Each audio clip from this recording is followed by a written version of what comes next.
Hey guys, happy Wednesday. Welcome to my Workshop Wednesday video. Today it's all about breathing and fat loss. I'm going to connect the dots for you a little bit without trying to let this video get too long.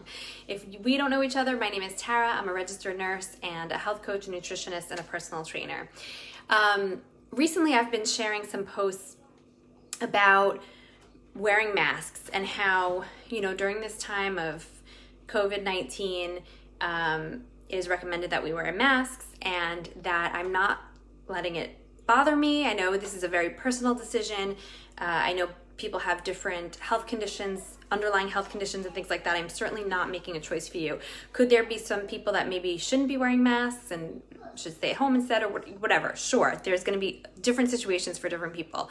But in my case, thankfully, I'm a pretty healthy individual, and I'm looking at this time of wearing masks as actually an opportunity to get stronger. So there was a lot of misinformation circulating that I saw just in my own friends' posts and things about that rebreathing in carbon dioxide is poisonous. I actually saw somebody post that. And I can see where that would be something, hey Abby, I can see where that would be something that many people would think, right? I should put it out there that I have the benefit, the privilege of having studied ventilation and respiration quite intensely over the years. So, this is a lot of this stuff is just not stuff that's out there, and that's part of what I'm trying to do today and in some of these posts and sharing this. Hey, Nikki. So carbon dioxide is not harmful as a general blanket statement. In fact, we can train up our ability to tolerate carbon dioxide. We don't want carbon dioxide to get too low because that actually interferes with our ability to use oxygen. So we know that oxygen is good in terms of we need it for all of our cells and to make energy and things, but we also need to have a nice balance. Carbon dioxide helps us to balance that out. So you don't want it to be too low. I'm gonna try not to get too nerdy here, you guys. If you have any questions, put them in the comments and I'll come back to them later. Good morning, Nikki. So when we breathe too fast, which is often the case when we are stressed and we're not paying attention to our breathing. Most of us walk around breathing too fast, especially if you breathe through your mouth. It is very rare that we should be breathing through our mouth. We should be breathing in and out, both through our nose. But especially if you're a mouth breather, especially if you're stressed very often, you're probably breathing too quickly. And if you're breathing too quickly, what you're doing is you're breathing off too much of your carbon dioxide. And you are not training up those skills to be able to tolerate carbon dioxide. You're actually interfering with your body's ability to take and utilize the oxygen that it is getting in. You're basically breathing in larger and larger volumes of air, but not utilizing it properly. Your body's not efficient with it. So this is okay. It's something that you can train. Interestingly, you'll often see some side diagnosis with people that are not breathing well. Allergies, asthma, chronic fatigue syndrome, these are all things that go hand in hand. And some people think that it's actually nature's way of trying to restrict your ability to blow off air. Basically, if you're just dumping all of your carbon dioxide by mouth breathing, your body then has this innate way of trying to narrow your airways and clog your nose and do all of these other things because it's saying you're dumping off all of your carbon dioxide. I don't want you to, so let me narrow your airways, okay? So that is, something that is out there that a lot of people who study this stuff believe is a possibility. Who knows? Maybe that's the case. Maybe it's more of a side effect. Who knows? But we do know that we need to be breathing properly for pretty much every kind of function inside of your body, for your metabolism, which I'm about to get to, for your immune system, for your mental state. So stress will increase the rate at which you breathe, and the rate at which you breathe, if it's up, it will increase your stress. So it is a vicious cycle. You're stressed, you breathe faster. If you breathe faster, you get more stressed. And this is round and round and round and round. Okay.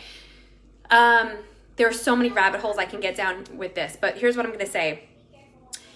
If you are not taking deep, slow breaths, right? We can't walk around doing this all the time because we wouldn't be able to concentrate on anything else. But the more you can practice it intentionally, even if it's just a few minutes a day, the more your body gets used to it and just starts to do it on its own, okay? So the key here is slow breaths, deep breaths, and in through your nose and out through your nose. Do that a few minutes a day. There's all kinds of different protocols that you can use by inhaling for a few seconds, holding for a few seconds, exhaling and repeating. There's a bunch of different things like that. I'm happy to get into some of the specific protocols if you want me to. But basically focus on slow breathing, deep in and deep out, and breathing in and out through your nose. And then try to start to do this as you get better. Try to start to do this with some activity as well. When you go for a walk, try breathing in and out only through your nose and doing it more slowly. When you, start to do some gentle exercise, you can train this up. When you're wearing a mask, you're trapping some of that carbon dioxide. You're actually going to be increasing the rate at which you're able to train this adaptation up. So that's why I'm just trying to look at it like silver lining. I'm just going to get stronger in the process. It's okay. When it comes to fat metabolism, some of you may remember from biology class, but again, not getting too deep. So we have anaerobic and aerobic. And when we are in our anaerobic state, we're gasping for air a lot of times. We're, again, breathing too fast, a lot of times hyperventilating. Your body, this is like real fight or flight. Your body relies on its glycogen stores, which is the way that we store carbs and sugar in our body. Glycogen stores is what it utilizes for that. Now we, depending on our body size and things, we really only have about 1,700 to 2,200 calories stored in us of glycogen at any given time, okay? Now, on the other hand, when we're breathing really slowly, when we are able to maintain aerobic capacity, then we are utilizing fat as our substrate for energy. So in comparison, I said glycogen, we can hold about 1,700 to 2,200 calories in us of glycogen. Well, our stored body fat, we have a lot more. I'm pretty small, I'm fairly lean, and I'm gonna tell you my math equation here. By my calculations, I have about 71,155 calories of body fat on me right now, okay? So compare the 1,700 to 71,000. Glycogen versus oxygen. Glycogen versus fat storage. So we have a greater capacity to burn fat up as fuel. We're all carrying around a lot more fat on our bodies than we are glycogen. And the goal is to stay in our aerobic mode as much as possible. Is there an exception? Do you want to sometimes go anaerobic if you're playing a sport? You doing a few quick sprints, you're going to go anaerobic for that. Yeah, there's nothing wrong with that. But the point is that when you're not doing those things, when you're just living your day-to-day life, we should be getting ourselves to a point where we are mostly aerobic. So a quick comparison, somewhere around 93% of the time, a healthy person who breathes very well is in their aerobic capacity. A person who doesn't breathe that well is more hovering around 80% of the time that they are in their aerobic state versus their anaerobic state. So you will, if you're not constantly going through those glycogen, you're not going to always be craving the carbs also, right? Because what you're doing is if you're breathing really fast, you're breathing off all of this carbon dioxide, you're anaerobic more often than you have to. You're going through your glycogen stores, you're not switching over to your fat stores quite as much, and what's going to happen is you're going to hit a wall and you're going to be craving carbs and sugar to replenish and keep going with that cycle, right? If you can be nice and slow, get more into your parasympathetic state, that's like the rest and digest state. You breathe more deeply, you breathe more slowly, you inhale and exhale through your nose, you stay aerobic most of the time, you're utilizing your oxygen really well, and you're able to go into that fat burning zone, a lot more often. Good morning, Jamie. Good morning, Ashley. Thanks for joining, guys. So that's sort of it in a nutshell. I know there are so many different directions I could have gone with this. I would have loved to be here for an hour talking about this stuff because I really find this super fascinating. But after I come here on Facebook, I share this over as an IGTV and it has to be under 15 minutes.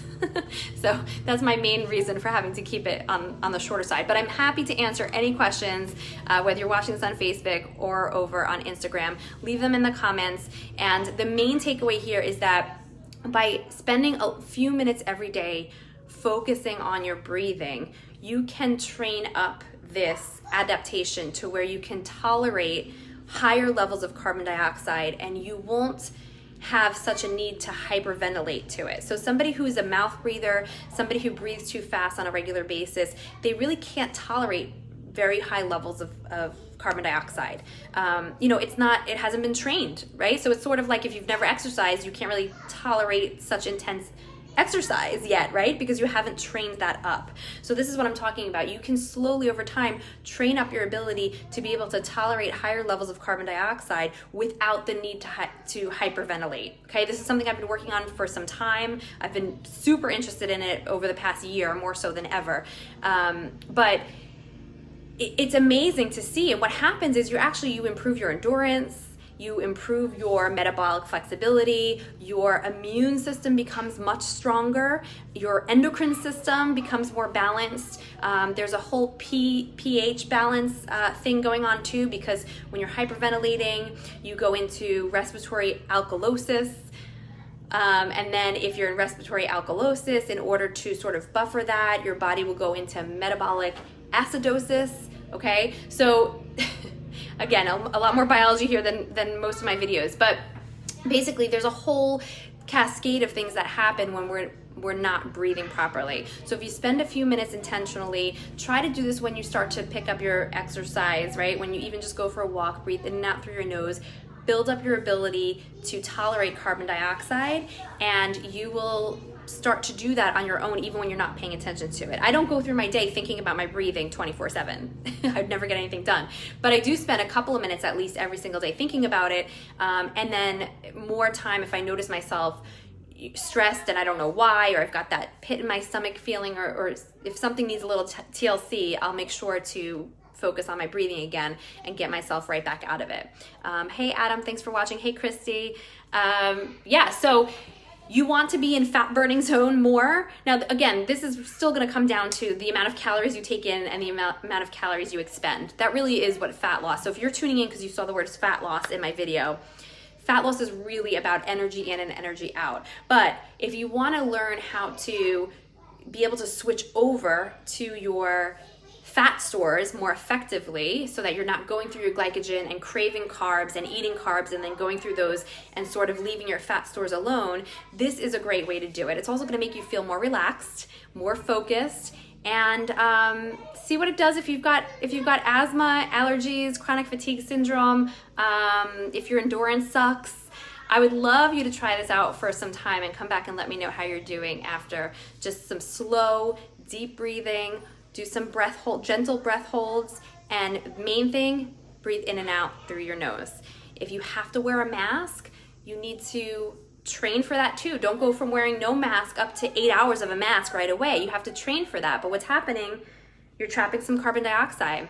Your body's gonna get better at being able to tolerate carbon dioxide. You're gonna be able to breathe more slowly. I remember in nursing school learning that the amount of normal breaths per minute is 12 to 20. You guys, 20 breaths is a lot of breaths for someone to take per minute, and it's not a healthy range. 12 really should be like the upper limit of a healthy amount of breathing. Think about it, if you do like, there's one method, it's a 4-7-8. You breathe in for 4 seconds, you hold for 7 seconds, and you breathe out for 8 seconds. And if you do that for a couple of minutes, you're only breathing, 3 to 4 times a minute. Right? So that's not something that we can maintain when we're not being intentional probably, but it just goes to show you if you can breathe 3 to 4 times per minute and be very well oxygenated and feel great and alert and everything, why do we need to be breathing 20 times per minute? We don't. 20 times per minute is too fast. I hope that was helpful. I hope it wasn't too crazy, and leave any comments or questions in the comment section below and I'll come back to it. Thanks guys, bye.